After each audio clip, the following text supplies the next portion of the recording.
Hi guys, అందరికీ నమస్కారం. అందరూ ఎలా ఉన్నారు? సో ఈరోజు అయితే ఒక ఇంట్రెస్టింగ్ ట్రైన్ జర్నీ అయితే చేయబోతున్నాము. సో ఎక్కడి నుంచి ఎక్కడి వరకు మీకు అర్థమైపోయి ఉంటుంది. మనమైతే విజయవాడ నుంచి భద్రాచలం వరకు అయితే ట్రైన్ జర్నీ అయితే చేయబోతున్నాము. ఇందులో స్పెషల్ ఏముంది అనుకుంటున్నారా? సో యాక్చువల్గా అయితే భద్రాచలానికి మనకి ఒకే ఒక్క ట్రైన్ అయితే నడుస్తుందన్నమాట. సో అదే మన మెమో ట్రైన్ అనమాట. మనమైతే ఈ మెమో ట్రైన్లో అయితే కనుక ట్రావెల్ చేయబోతున్నాం. విజయవాడ నుంచి స్టార్టింగ్ నుంచి ఎండింగ్ వరకు అయితే కనుక ఈ ట్రైన్ జర్నీ చేయబోతున్నాము. ఈ ట్రైన్ మనకి విజయవాడలో మార్నింగ్ 8 o'clock అయితే స్టార్ట్ అవుతుంది. ఆఫ్టర్నూన్ 1 o'clock అయితే కనుక మనకి భద్రాచలం రీచ్ అవుతుంది. ఈ ట్రైన్లో చాలా విశేషాలు అయితే ఉన్నాయి. సో అవన్నీ మనం తెలుసుకుందాం. సో అంతకుముందు మనం అయితే ట్రైన్ అయితే ఎక్కుదాము. So first of all train ఎక్కిన తర్వాత నా ఎక్స్పీరియన్స్ చెప్పాలంటే కనుక చాలా కంఫర్టబుల్గా అయితే ఉంది ట్రైన్. సో మీరు చూస్తున్నట్టయితే కనుక మ్యాప్లో విజయవాడ నుంచి బయలుదేరి ఖమ్మం మీదుగా డోర్నకల్ మీదుగా మన ట్రైన్ అయితే భద్రాచలం రోడ్ అయితే కనుక రీచ్ అవుతుంది. ఇక్కడ మీరు గమనించాల్సిన విషయం ఏంటంటే భద్రాచలం వేరు, భద్రాచలం రోడ్డు వేరు. భద్రాచలం రోడ్ అంటే కనుక మనకి కొత్తగూడెం అనే ప్లేస్ అనమాట. సో అక్కడి నుంచి మనకి 40 kilometers అయితే బై రోడ్ అయితే వెళ్ళాలి. డైరెక్ట్గా మనకి భద్రాచలానికి అయితే కనుక ట్రైన్స్ అయితే లేవు. సో అలా మాటల్లోనే మన ట్రైన్ అయితే కనుక బయలుదేరి విజయవాడ నుంచి వెళ్ళిపోతుంది. కరెక్ట్గా 8:15 అయితే మన ట్రైన్ అయితే కనుక ప్లాట్ఫామ్ నెంబర్ 9 నుంచి అయితే కనుక బయలుదేరి వెళ్ళిపోతుంది. యాక్చువల్గా నేను ట్రైన్ ట్రావెల్ చేస్తుంది శీతాకాలంలో. సో మంచుగా చాలా అంటే చాలా బాగుంది. సో ఈ రూట్ అయితే కనుక చాలా అందంగా అయితే ఉంటుంది. ఎందుకంటే మనకి భద్రాచలం నియర్ బై ఉన్నాయన్నీ మొత్తం అడవి ప్రాంతం ప్లేసుల్లాగా ఉంటాయి కదా. సో దానివల్ల ఏంటంటే మనకి మంచి గ్రీనరీ అయితే కనుక దొరుకుతుంది. దట్టు మనం వింటర్లో వెళ్తున్నాం కదా, మనకైతే కనుక మంచి వీవింగ్ ఎక్స్పీరియన్స్ అయితే దొరుకుతుంది అనమాట. ఈ ట్రైన్ గురించి మనం మాట్లాడుకుంటే ఈ ట్రైన్ నెంబర్ వచ్చేసరికి 67215 విజయవాడ నుంచి భద్రాచలం వెళ్ళే మెమో ట్రైన్ అనమాట. సో మన ట్రైన్ విజయవాడలో బయలుదేరి భద్రాచలం రీచ్ అవడానికి మొత్తం అయితే కనుక 23 స్టేషన్లు అయితే కనుక కవర్ చేస్తుంది. సో మనమైతే కనుక మ్యాక్సిమం అన్ని స్టేషన్లు కవర్ చేస్తాకైతే ట్రై చేసాము. విజయవాడ తర్వాత మన ట్రైన్ లాగే ప్లేస్ వచ్చేసరికి రాయనపాడు. సో ఇది శాటిలైట్ రైల్వే స్టేషన్ అని కూడా అంటారు. చాలా ట్రైన్స్ అయితే కనుక విజయవాడ రైల్వే స్టేషన్ కాకుండా రాయనపాడు రైల్వే స్టేషన్లు అయితే ఆగుతున్నాయి. సో ఈ డెవలప్మెంట్ అంతా స్టార్ట్ అయిన తర్వాత మనకి సికింద్రాబాద్ చల్లపల్లి ఎలా ఉంటుందో విజయవాడ రాయనపాడు సేమ్ అలాగే అయితే ఉంటుందన్నమాట. సో అలా డెవలప్మెంట్ అయితే కనుక సూపర్గా డెవలప్ చేశారు. మన ట్రైన్ యాక్చువల్గా 8:20 రావాల్సింది 8:53 అయితే కనుక రామర్పాడు రైల్వే స్టేషన్కి అయితే వచ్చింది. రామర్పాడు తర్వాత మన ట్రైన్ అయితే కనుక నెక్స్ట్ వెళ్ళాగే ప్లేస్ వచ్చేసరికి కొండపల్లి రైల్వే స్టేషన్లో అయితే కనుక మన ట్రైన్ అయితే కనుక ఆన్ టైంలో అయితే కనుక ఆగింది. ఈ ట్రైన్లో ఇంకో స్పెషాలిటీ చెప్తే కనుక మీరైతే నవ్వుకుంటారు. ఈ ట్రైన్ మనకి డిమాండ్ బట్టే కనుక ఆ ట్రైన్ మనకి రూట్ అయితే ఉంటుంది విజయవాడ నుంచి భద్రాచలం వరకు. సో ఫర్ ఎగ్జాంపుల్ మనకైతే కనుక సండే పూట ఈ ట్రైన్ అయితే కనుక తిరగదు, ఎందుకంటే డిమాండ్ తక్కువగా ఉంటుంది కాబట్టి. సో డిమాండ్ బట్టే మన ట్రైన్ అయితే కనుక విజయవాడ నుంచి భద్రాచలం వరకు అయితే వెళ్తుంది. సో యాక్చువల్గా దీని రూట్స్ గురించి మాట్లాడుకుంటే ఈ ట్రైన్ మనకి తెనాలి నుంచి విజయవాడ వచ్చే ట్రైన్ అనమాట. సో ఈ ట్రైన్కి రేక్ షేర్ అయితే ఉంది. సో ఫస్ట్ ఇది విజయవాడ తెనాలి నుంచి విజయవాడ వస్తుంది, విజయవాడ నుంచి భద్రాచలం వెళ్తుంది. భద్రాచలం నుంచి రిటర్న్ వచ్చిన తర్వాత ఇదే ట్రైన్ మనకైతే కనుక రాజమండ్రి అయితే రీచ్ అవుతుంది. యాక్చువల్గా అయితే కనుక క్రౌడ్ అయితే బాగానే ఫుల్ అయింది. నేనైతే కనుక ఎక్స్పెక్ట్ చేయలేదు క్రౌడ్ ఫుల్ అవుద్దని. సో మనమైతే గంగినేని అనే రైల్వే స్టేషన్లో అయితే ఉన్నాము. యాక్చువల్గా ఈ ట్రైన్లో ట్రావెల్ చేయాలంటే నాకు చాలా ఇంట్రెస్ట్. ఎందుకంటే ఈ రిమోట్ రైల్వే స్టేషన్ చూసే అదృష్టం మనకి ఓన్లీ ప్యాసింజర్స్లోనే ఉంటుంది. మనకి ఎక్స్ప్రెస్లో కానీ సూపర్ ఫాస్ట్లో కానీ అయితే దొరకవు. సో ఇలా బుడ్డి స్టేషన్లో ఆగినప్పుడు అయితే కనుక మనకు డిఫరెంట్ ఫీల్ అయితే వస్తుంది. దట్టు మనం మధ్యాహ్నం పూట ట్రావెల్ చేస్తే మనకైతే కనుక ఒక డిఫరెంట్ ఫీల్ అయితే వస్తుంది. సో ఇలాంటి ఫీలింగ్ మీకు కూడా ఎప్పుడైనా కలిగితే కనుక కామెంట్ సెక్షన్లో కామెంట్ అయితే చేసేయండి. అండ్ ఆల్సో మీకు ఏ ట్రైన్ అంటే ఇష్టం, సూపర్ ఫాస్టా, ఎక్స్ప్రెస్సా, ప్యాసింజరా? సో ట్రావెల్ చేస్తాకి ఏది కంఫర్టబుల్గా అనిపిస్తుందో కూడా కామెంట్ సెక్షన్లో కామెంట్ అయితే చేసేయండి. అండ్ ఆల్సో మీరు ఇంతవరకు ట్రావెల్ చేసిన మెమో ట్రైన్స్లో ఏ రూట్ ట్రైన్ అంటే మీకు ఇష్టమో కామెంట్ అయితే చేసేయండి. నాకైతే కనుక విజయవాడ నుంచి రాజమండ్రి ట్రైన్ అంటే చాలా ఇష్టం. చాలా అంటే చాలా బాగుంటుంది ఆ జర్నీ. యాక్చువల్గా ఈ ట్రైన్లో మీకు ఇంకొక పాయింట్ చెప్తాను.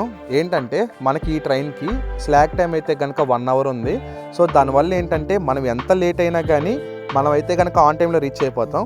సో మనమైతే ప్రెసెంట్ మధుర రైల్వే స్టేషన్ నుంచి అయితే కనుక బయలుదేరి వెళ్ళిపోతున్నాము. సో ఈ ట్రైన్లో స్పెషాలిటీ ఏంటంటే మన ట్రైన్ నెక్స్ట్ ఖమ్మం తర్వాత అయితే కనుక డోర్నకల్ వెళ్తుంది. డోర్నకల్ తర్వాత మన ట్రైన్ అయితే లోకో రివర్సల్ అయితే జరుగుతుంది. సో ఈ మెమో ట్రైన్కి 2 ఇంజిన్లు ఉంటాయి కాబట్టి ఇది రివర్సల్ అయితే కనుక మనల్ని భద్రాచలం అయితే తీసుకెళ్తుంది. లొకేషన్లు అయితే నెక్స్ట్ లెవెల్లో ఉన్నాయి. నాకైతే చాలా అంటే చాలా బాగా నచ్చింది.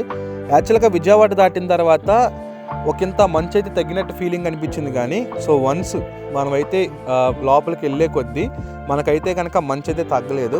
సో యాక్చువల్గా నేనైతే పొద్దున్న టిఫిన్ అయితే ఏం చేయలేదు, ఇవే తినేసాను అనమాట. గొట్టాలు తిన్నాను, తర్వాత అయితే సమోసా తిన్నాను.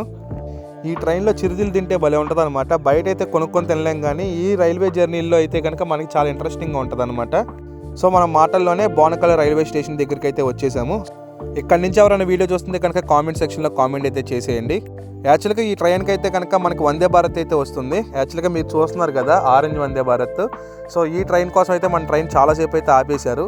సో ఇది మనకి విశాఖపట్నం నుంచి హైదరాబాద్ వెళ్ళే వందే భారత్ అనమాట. నేను వైట్ కలర్ వందే భారత్లో ట్రావెల్ చేశాను, కానీ ఆరెంజ్ వందే భారత్లో అయితే ఎప్పుడు ట్రావెల్ చేయలేదు. ఈసారి అయితే కనుక ట్రావెల్ చేద్దాము, కలర్ కోసమే అనమాట అంతా. సో ఆల్మోస్ట్ 15 నిమిషాలు ఆగిన తర్వాత మన ట్రైన్ అయితే కనుక బయలుదేరి వెళ్ళిపోతుంది. అలా మాటల్లో మనమైతే కనుక చింతకన్ని రైల్వే స్టేషన్ కూడా క్రాస్ చేసామన్నమాట. సో యాక్చువల్గా దిగే గ్యాప్ లేదు, పక్కనే అయితే ఉన్నాయి రైల్వే స్టేషన్లు. సో మన ట్రైన్ నెక్స్ట్ వెళ్ళి ఆగిపోయే స్టేషన్ వచ్చేసరికి Khammam railway station. So Khammam railway స్టేషన్లో మనకైతే కనుక 5 నిమిషాలు హాల్ట్ అయితే ఉంటుంది. సో 5 నిమిషాల తర్వాత మనమైతే బయలుదేరి వెళ్ళిపోతాము. సో చాలామంది క్రౌడ్ అయితే దిగారు అండ్ చాలామంది క్రౌడ్ అయితే పుల్ అయ్యారనమాట ఇక్కడ. ఎందుకంటే భద్రాచలం వెళ్తానికి చీపెస్ట్ వే అనమాట. సో యాక్చువల్గా నా ట్రైన్ టికెట్ వచ్చేసరికి 40 రూపీస్ అయితే ఛార్జ్ చేశారు. అదే మీరు బస్సులో వెళ్తే కనుక మీకు ఆల్మోస్ట్ 300 రూపీస్ అయితే ఛార్జ్ చేస్తారు. సో మనకి ఒక గంట అటు ఇటు లేట్ అయినా కానీ కంఫర్టబుల్గా అయితే వెళ్ళొచ్చు. మన ఫ్యామిలీతో వెళ్ళినప్పుడు అయితే ఈ ట్రైన్ జర్నీ అయితే కనుక చేయండి, భలే ఎక్స్పీరియన్స్ అయితే పొందుతారు మీరు. యాక్చువల్గా మార్నింగ్ జర్నీ చేసేటప్పుడు కొంచెం నీరసం అయితే వచ్చింది. నా ఫేస్ చూడండి ఎలా అయిపోయిందో, నీరసం అయితే వచ్చేసింది అనమాట, చిరాకు పుట్టింది. ఎందుకంటే 5 గంటల జర్నీ కదా, సో దానివల్ల అయితే కనుక కొంచెం చిరాకుగా కూడా అనిపించింది. సో మనమైతే ప్రజెంట్ పాపటపల్లి రైల్వే స్టేషన్ అనే ప్లేస్లో అయితే ఉన్నాము. సో ఎక్కడ చూసినా అప్గ్రేడేషన్లు అయితే జరుగుతున్నాయి. నరేంద్ర మోడీ గారి దయ వల్ల మన రైల్వే స్టేషన్లు అన్ని రూపురేఖలన్నీ మారిపోతున్నాయి. ఇంకొన్ని రోజుల్లో మన రైల్వే స్టేషన్లు అన్నీ కూడా అప్గ్రేడేషన్ అయితే కంప్లీట్ అయిపోతాయి. ఏవైతే సింగిల్ ప్లాట్ఫామ్ రైల్వే స్టేషన్స్ ఉన్నాయో అవన్నీ డబల్ ప్లాట్ఫామ్ రైల్వే స్టేషన్స్గా మారిపోతున్నాయి, రిమోట్ రైల్వే స్టేషన్స్ అయినా కానీ. సో తొందరలో అప్గ్రేడేషన్ జరుగుతుంది కదా, సో బుల్లెట్ ట్రైన్స్ రాబోతున్నాయి, ఇంకా అప్గ్రేడేషన్లు ఎక్కువ జరుగుతున్నాయి. అండ్ ఆల్సో మన ఏపీలో ఇంకా ట్రైన్స్ అయితే పెరగబోతున్నాయి కదా, సో దాని రీత్యా మన ట్రైన్లు అయితే కనుక రైల్వే స్టేషన్ అప్గ్రేడేషన్లు అయితే జరుగుతున్నాయి అనమాట. మనమైతే నెక్స్ట్ డోర్నకల్ రైల్వే స్టేషన్ దగ్గరికి అయితే వెళ్తాము. నేనైతే కనుక వీడియో తీయలేదు. సో ప్రజెంట్ మనం డోర్నకల్ రైల్వే స్టేషన్లోకి అయితే కనుక ఎంటర్ అవుతున్నాము. ఇక్కడి నుంచి మనం అయితే రివర్స్లో భద్రాచలం రోడ్డు వరకు అయితే కనుక ట్రావెల్ చేస్తాం అనమాట. సో మొహం చూడండి, నీరసం అయిపోయింది బాడీ, ఫుడ్ అయితే లేదు కదా. సో మీరు ఇక్కడ చూస్తే కనుక ఇక్కడ క్లియర్గా రాస్తారనమాట డోర్నకల్ దగ్గర ఎక్కడికి మారాలి ఏంటి అనేది మీకు అయితే కనుక ఇక్కడ రాసి ఉంది కదా. సో మీకు క్లారిటీ కావాలంటే కనుక పాజ్ చేసుకుని అయితే కనుక వీడియో చూడండి. సో ఇంతకుముందు మనమైతే కనుక చల్లపల్లి నుంచి ఎలా రావాలనేది మీకు వీడియో చేశాం కదా. ఎక్కడ హైదరాబాద్లో ఉండే చర్లపల్లి నుంచి మనం భద్రాచలం ఎలా రావాలని వీడియో చేశాం కదా. సో ఆ వీడియో సక్సెస్ అనమాట. సో దానివల్ల ఏపీ ప్రజలకి విజయవాడ నుంచి ఎలా వెళ్ళాలని ఈ వీడియోలో అయితే కనుక చూపిస్తున్నాను మీకు. సో మనమైతే చూసారు కదా, ఇందాక ఎదరికొచ్చాము, ఇప్పుడు మళ్ళీ అదే ప్లేస్ నుంచి రివర్స్లో అయితే వెళ్తున్నాం అనమాట డోర్నకల్ రైల్వే స్టేషన్లో. ఈ ట్రైన్లో ఇంకో పార్ట్ ఏంటంటే కనుక క్లీనింగ్ అయితే కనుక మంచిగా చేస్తున్నారు. సో అక్కడ కూడా చందాలం అయితే ఏమి లేదు, నీట్గానే ఉంది. సో ఫైనల్ టచ్గా నేనైతే కనుక శనగలు అయితే తీసుకున్నాను, బఠానీలు.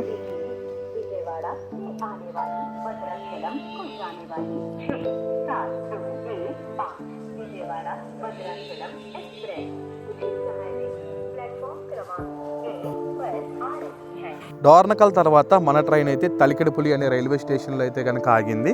సో దీని తర్వాత మనకి ఎగ్జాక్ట్గా 3 స్టాప్స్ అయితే ఉంటాయి. దాని తర్వాత మనం డైరెక్ట్గా భద్రాచలం అయితే వెళ్ళిపోతాము. సో మన సైడ్ నుంచి ఓన్లీ ఒకే ఒక్క ట్రైన్ అయితే ఉంది. అదే మనకి చల్లపల్లి నుంచి చూసుకుంటే సికింద్రాబాద్ సైడ్ నుంచి 2 ట్రైన్లు అయితే అవైలబుల్గా ఉన్నాయి. ఒకటైతే ఎక్స్ప్రెస్, ఇంకోటైతే సూపర్ ఫాస్ట్. సో మనకైతే ఇక్కడ నుంచి మెమో ట్రైన్ ఒక్కటే ఉంది. సో మనమైతే మాటల్లోనే భద్రాచలం రైల్వే స్టేషన్కి అయితే వచ్చేసాము. సో ఈ వీడియో మీకు ఎలా అనిపించింది గైస్, మీకు నచ్చిందని అనుకుంటున్నాను. సో ఇప్పుడైతే కనుక మనం భద్రాచలం నుంచి రిటర్న్ ఎలా రావాలనేది నెక్స్ట్ వీడియోలో చెప్తాను మీకు. సో ఎక్కడ స్టే చేయాలి, ఎక్కడ ఉండాలి ఏంటి అనేది అయితే చెప్తాను. సో ఈ వీడియోకి అయితే ఇంతే గైస్, నెక్స్ట్ వీడియోలో మళ్ళీ కలుద్దాం.